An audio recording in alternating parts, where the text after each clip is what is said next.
Hello everyone! Welcome back to our channel. Alam nyo ba na ang pag-bake ay hindi lang hobby? May hidden benefits din ito para sa ating physical at mental health. Tara, samahan nyo ako at alamin ang 10 benepisyo ng pagbe-bake. Una, nagpapaunlad ito ng creativity. Pwede mong i-express ang pagiging malikhain mo sa pagde-decorate ng mga cake o pag-eksperimento sa mga flavor.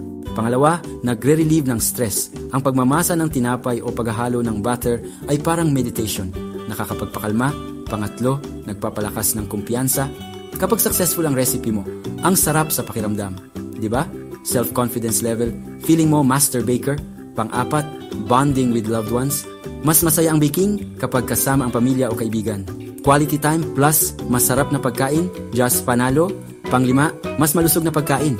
Kontrolado mo ang ingredients, less sugar, organic flour, o gluten-free options. Goodbye preservatives. Pang-6, natututo ng disiplina at pasensya. Hindi pwedeng madaliin ang pag-alsa ng dough o pag-bake pero worth it ang resulta. Pang-7, educational siya para sa mga bata.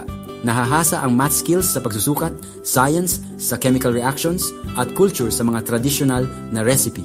Pang-8, tipid. Mas mura kapag homemade, lalo na kung maramihan ang luto. Pwede pang ibenta. Pang-9, pwede mong negosyo. Simulan mo ang home bakery mo, ang passion mo, pagkakitaan mo pa. Panghuli, ang saya-saya mo. Walang tatalo sa fulfillment kapag nakita mong enjoy ng mga tao ang niluto mo. Happiness is homemade. Kaya ano pang hinihintay nyo? Mag-bake na tayo? Huwag kalimutan i-share ang love through food.